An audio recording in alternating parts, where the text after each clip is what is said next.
ధనుస్సు రాశి వారికి రాశ్యాధిపతి అయినటువంటి గురువు కొండంత అండ.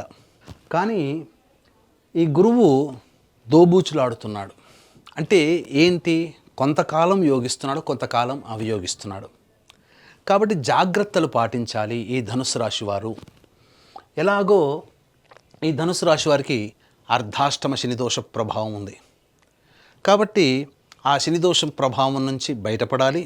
ఈ అర్ధాష్టమ శని దోషాన్ని తగ్గించే అధికారము, బలము ఈ గురువు దగ్గర ఉన్నాయి. కానీ ఈ గురువు కొంతకాలమే యోగిస్తున్నాడు. ఎందుకనంటే మార్చి 14వ తారీఖు వరకు ఈ గురువు వక్రీకరించినటువంటి కారణం చేత ఇటు షష్టమ భావ ఫలితాన్ని కూడా ఇస్తాడు. ఏం చెబుతున్నాడు? ఈ గురువు వక్రీకరించినటువంటి కారణం చేత మార్చి 14 వరకు ఈ ధనుస్సు రాశి వారు ఎలా ఉండాలి అనంటే బాగా కష్టపడాలి, చెమటోడ్చాలి, ఏ పని చేసినా విజయం అంత ఈజీ కాదు అనే విషయాన్ని మార్చి 14వ తారీఖు వరకు గ్రహించాలి.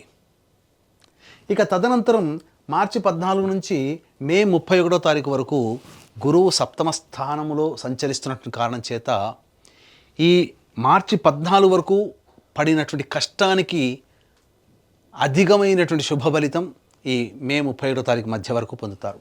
ఇక తదనంతరం జూన్ 1 నుంచి అక్టోబర్ 31వ తారీఖు వరకు అష్టమ రాశిలో సంచారం చేస్తున్న కారణం ఇది చాలా కీలకం. జూన్ 1 నుంచి అక్టోబర్ అంటే June, July, August, September, October 5 నెలల పాటు జాగ్రత్తలు పాటించండి. ఒకవైపు గురువు అవయోగాన్ని కలిగిస్తుంటే అదే సందర్భంలో శని కూడా యోగిస్తున్నాడు. ఎలా శని యోగిస్తాడో తెలుసుకుందాం. ఈ అష్టమ గురు ప్రభావం చేత మీది అనుకున్నటువంటి వస్తువు కానీ వ్యక్తి కానీ మీ నుంచి దూరం అవుతారు. అది గృహము కావచ్చు, వాహనం కావచ్చు, మీరు దాచుకున్న సొమ్ము కావచ్చు, మీరు నమ్ముకున్న, మీరు ప్రేమించిన వ్యక్తి కావచ్చు. ఈ మధ్యకాలంలో ఈ సంబంధించినటువంటి జూన్ 1వ తారీఖు నుంచి అక్టోబర్ 31వ తారీఖు వరకు దూరం అయ్యే అవకాశం ఉంది. కాబట్టి దైవానుగ్రహాన్ని పొందే ప్రయత్నం చేయండి.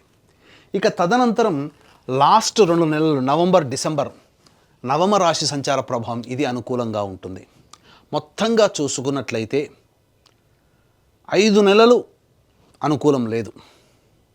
ఆఖరి 2 నెలలు మార్చి 15 నుంచి మే వరకు 2.5 నెలలు, 4.5 నెలలు, మొదటి 2.5 నెలలు మిశ్రమం కలిపి దాదాపుగా ఒక 7 నెలలు మంచిగా, 5 నెలలు అశుభంగా ఈ యొక్క ధనుస్సు రాశిలో జన్మించిన వారికి కలుగుతుంది.